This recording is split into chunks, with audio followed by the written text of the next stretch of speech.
Good evening, namaste, and good morning to my friends in the US. Welcome to another interesting episode of Turiya Talks. Today we have an interesting, I will say honorable guest, Mr. Christopher Salim with us. Sir, welcome to Turiya Talks. I think I'll speak less. Post COVID, people would like to know from you what are the new KPIs. Welcome to Turiya Talks once again, sir. Well, thank you so much, and it is a pleasure to be here. Yeah, and I was going to talk about KPIs and organization in the new workplace. COVID has really redefined a lot of things and how we go about doing business. More people are working remote more than ever. Now, while that could be a great thing, it's also created a lot of challenges. Certain people weren't able to adapt as quickly as they would like to be working remote, especially when they had some structure and they were used to doing certain things when they were working in an office or a facility each and every day.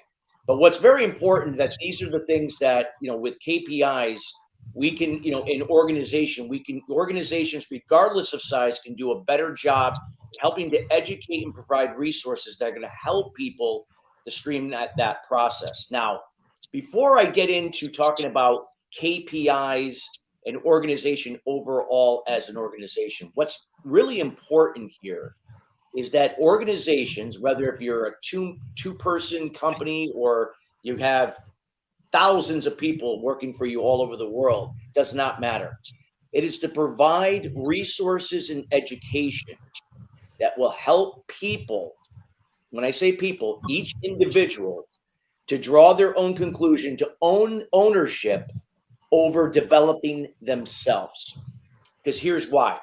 People can't come together and leverage their strengths and do it in a way that they can collaborate in an interdependent versus a codependent way if they're not familiar with developing their own self. So it starts at the individual level and then collectively working together if we're going to be effectively going to be able to move the needle even further. Now, I'm not saying that companies haven't been able to use KPIs, key performance indicators, and see the progression of growth in their organization. They absolutely have. But when I'm talking about when you could start at the individual level and letting people take ownership over their role and duties in that whatever business they're in, and how that interdependently connects with another person or a group of people to do it at a bigger level, the changes and the progression are profound.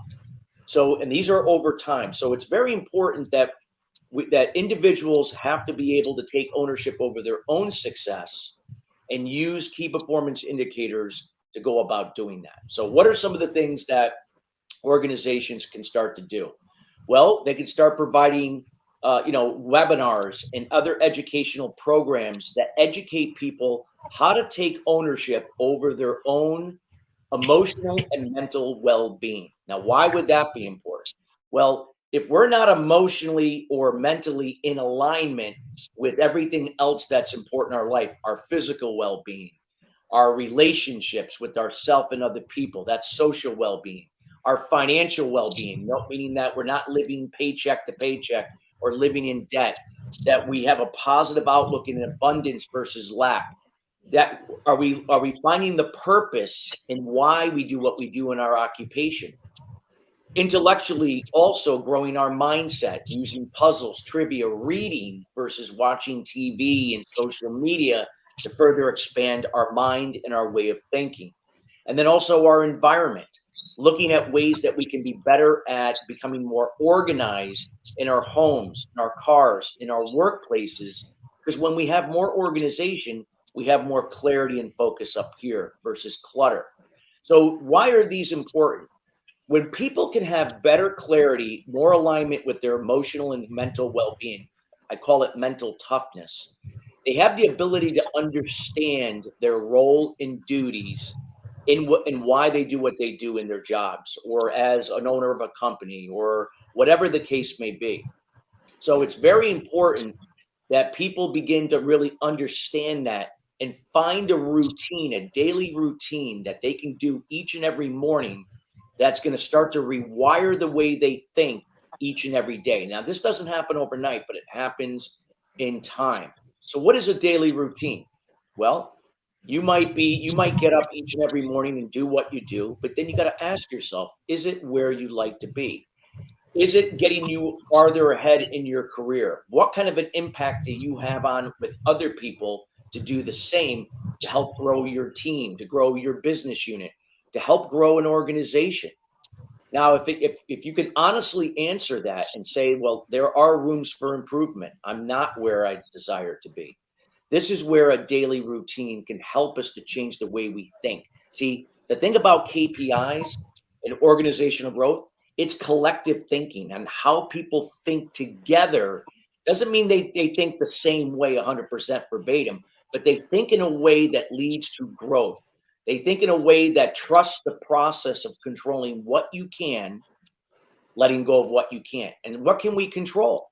Well, there's only 5 things that we can control in each and every day of our lives and business. That's our communication with ourselves and other people, our behavior, our attitude. Absolutely right. There are 2 universal habits that I highly recommend for people, regardless of their background, who they are, and that's meditation and journaling. Meditation and journaling over time, when you can get into a theta wave state and you get to that clarity where your subconscious mindset begins to talk to your conscious mindset, it's then where it begins to reveal the things that have been holding you back. And these go all the way back to childhood, because that's when limiting beliefs are formed. Limiting beliefs have a dramatic negative impact on people, especially when you get people together in a group. They can behave, communicate, and have an attitude in a codependent versus an interdependent way.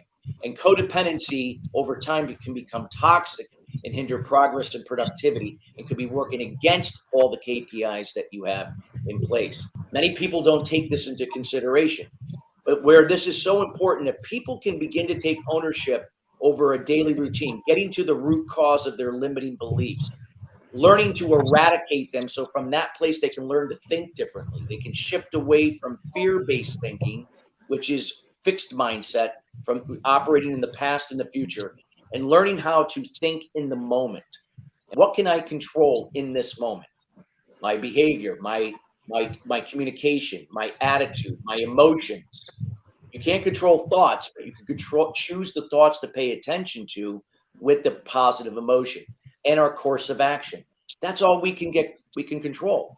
I can't control somebody else's communication, but see, as human beings, especially in the workplace, we don't even realize subconsciously we get caught up in trying to do that each and every day. We get caught up in other people's trying to control their communication.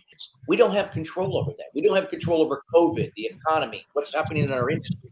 We only have control with what we know in the moment.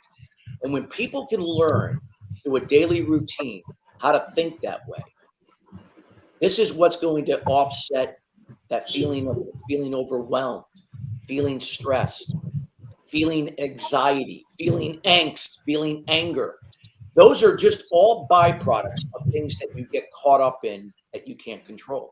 The results that you seek are a byproduct of what you do each day in the moment, each week, each month, each quarter. So it's shifting our way of thinking in that routine that I just described. If people could really learn how to do that for themselves, be encouraged by their organizations, this is where we can now build a foundation to start establishing KPIs and organizational structure to really elevate our businesses to the next level. I'll be happy to talk about that. So whether it is COVID or non-COVID, I think key performance indicators, KPIs, are invaluable weapons in any business's arsenal. I wanted to know a few things from you. You said it very well, that one has to plan things. So we all know that KPI is all about science and management. Selecting the right measure and measuring right is both art and science. You need a holistic touch to it. And KPIs influence management as well as business culture. What is your take on it, keeping in mind Indian startups? Sure, absolutely. What I would say now, when we just talked about the first layer of a foundation, that's each and every person that's in that organization. It's their responsibility to really learn how to think in a different way in the moment And again, be able to then rewire their thinking so they can trust this process, shifting away from expectations, which means you're taking all the things you can control within and putting yourself outward. So you're getting caught up in the control you can't control. You're going to lose every time. But if we can learn to come back within and control what we can, what we just talked about, that's different. The next layer of that foundation, and this is what helps to establish a culture that now when we implement KPIs, this is especially for startups, we can do miraculous things. So the next layer of a foundation is your values. What are your values? What are the values that define your people? Now, every person may have different values, but it doesn't mean that we can't come together on shared values. So, for example, my core values are transparency. I tell it the way it is. I'm honest. I'm also come from integrity. And as a result of that, does that mean every person that I come in contact with is going to be transparent, honest, and have integrity? No. Their core values might be being ethical, might be trustworthiness, might be diversity among people, family oriented, whatever the case may be. But we can connect on shared values. So when a company can establish what their true core values are and find a way for their employees whoever is part of that company at that time to then find where there is common ground where we can relate on at least one or more core values. We're not going to have the same values verbatim, but we can connect on those shared values. This is also going to be instrumental with KPIs when we go to grow our companies and we go to hire people. You think about it, many companies have thrown away lots of money and wasted lots of money in the hiring process, hiring people only to see people not perform to the level that what they should have based upon their skills, their credentials. And then they ended up leaving after a year or two, and they had to repeat the process over and over. They didn't have a good retention rate. And then they're scratching their heads going, well, we're doing all the right things. We're hiring the best talent. But they're missing the boat because they're not looking at the growth mindset. They're not looking at the core values. This is what's going to align people that are going to desire to be there regardless of just the skills and talents. They're there because they feel that they can connect with another human being. And that is what's going to build a winning team. Sir, few entrepreneurs like me are always restless. They're always worried what will happen. So we will just ask for few keywords and few tips from you. Sure. I wanted to ask you, what are the best ways to choose the right KPIs that help basically organizations to grow? Absolutely. Well, here's the thing. What makes a good KPI and how many should you have? Now, again, dependent upon an organization, I'm just going to say that let's just look at an average size company because, again, it's not one size fits all. But on average, an organization should have no more than maybe 5 or 6 KPIs. You can have more, but usually on average, that's about what you want, where you'd like to be. Because if you have too many KPIs, now it's just too much information, and now you're not really being focused on the KPIs that really, really matter. Now, the KPIs that you're going to be looking to do is that, again, you can't put the cart before the horse. If you're trying to measure customer retention, customer satisfaction, and yet your own employees are not satisfied, you have a high churn rate in your organization, well, guess what? It's going to reflect in your customers as well. So if you're putting the emphasis on that first, then you're not going to get ahead. So when you look at your KPIs, it's got to be something that's got to then support and grow the foundation. And that's always going to be with the culture and your people. Growth mindset, core value, your culture, the people, giving them resources to grow and expand themselves in their roles and duties. Putting emphasis on improving communication, where communication is specific, clear, and concise, not based on assumption and speculation. That is a codependent behavior and trait. When we can begin to do that, then we can start putting KPIs in order for customers, for customer engagement, customer retention, customer complaints, share a voice, whatever the case may be. And the key, what I would recommend is look at those companies out there that have documented this success, and you've seen the success. Companies like Zappos, when you can look at what they're doing. I'm not saying that you do exactly what they're doing, but you begin to kind of look at where do we start? And too many people are managing the problem and they're focusing on the business and the customers and not their own people. Because your own what you put into your own people will be a direct reflection on your customers. So it's got to be in that order. So it's very, very important that KPIs be allocated, in that way based upon your culture, people, and then your customers that you serve. Right. Consistency and communication is everything. So we are discussing KPIs, and we all know that one needs to communicate quite well and have that consistency as a routine, as Sir you said. Now, this is a very, very golden question of this show because you have been a consultant to few startups and companies, and you have been inspiring business entrepreneurs. So we would like to get some tips that can cultivate business startups. So I would say that for startups, like I said, if you're looking to raise money, right? So let's say you're just starting up and you're looking to raise money. You have to, again, it's got to be, you have to have a plan. You have to have a business plan that really tells the story, that you're connecting with that investor, that angel investor, that private equity group, that you're connecting on those values that we talked about. Core values are subconscious. It's energy. We're not even consciously aware of it, but people subconsciously are. So when you can create a deck that really brings out that value statement, why you do what you do versus what you do, and then really begin to paint a picture of what your market looks like, what are the challenges, what are the things that you can do to fulfill that and help them solve their problem, what are the products and services that are going to do that, and then having a game plan either through marketing, through business development, and so on, how you're going to go about doing that. Connecting the dots, that's what's going to build a winning business plan, a winning pitch deck, and an executive summary that's going to help you to secure money.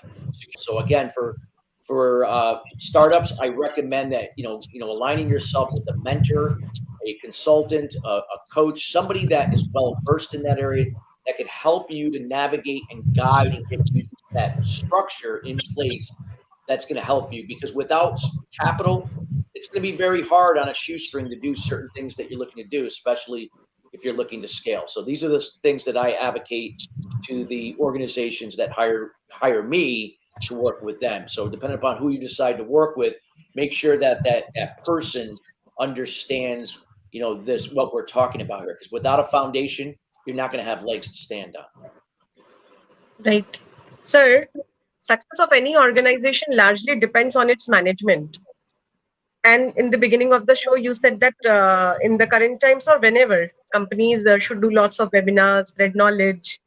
Just one last question. So, is Surya Communications doing right by launching the show, Surya Talk? And finally, Absolutely.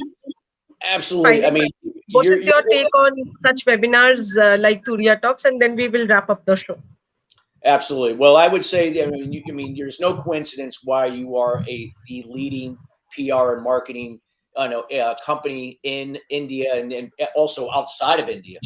And the reason why is, again, you're putting people first. You're creating awareness. See, we can't tell somebody how, when, or why to do it. I could be a manager and tell my people that you have to do this, this, this, and this. Now, will they do it? Sure. But there might be some people out there that might be afraid to speak up that they don't understand something. And then what happens when they don't do what is anticipated? Or if they don't understand something, they just don't do it. And then things fall through the cracks. And then I assume that they know what they're doing. And then if they're not doing it, I get angry and upset. That's communication based on assumption and speculation. But see, the things that you're doing is you're creating this awareness through bringing in experts and other resources in that help to educate people, share, not tell, share this information. And through that example and that resource, empower people to draw their own conclusion to say, well, hey, my way hasn't been working to the way I would like it to be. What can I do different that will help me to get better connection, collaboration, structure, and growth in my business unit or in my business? And it's resources like, Turiya Talks, through your, Turiya Communications, that allows people to do that. So what I love about your organization, it's more than just what you do. You are a PR and marketing communication company, but it's more than that. Your why comes out, those values about giving without expectation to people, so that allows them to draw their own conclusion on ways that could help them personally and in their business. And then knowing when it comes back to your organization, which it does, you receive without resistance. And I connect on those values with your organization. That's why I'm here. Thank you for your kind words. And people must be they would be eager to know who our guest is. So, talking about Salim sir, he is an accomplished CEO. Not only that, he is an executive coach, world-class speaker, certified mindset expert, radio show host, and media personality, as you can see. So, with this note, we would like to thank you, sir, that you could spare some time from your schedule and give you beautiful insights how organizations can survive. And I'm sure people would find it very, very discerning and insightful. With this note, I would like to say namaste and thank you. We'll meet soon. Thank you so much for having me and all the great things you're doing. Right, sir. Namaste. Thanks.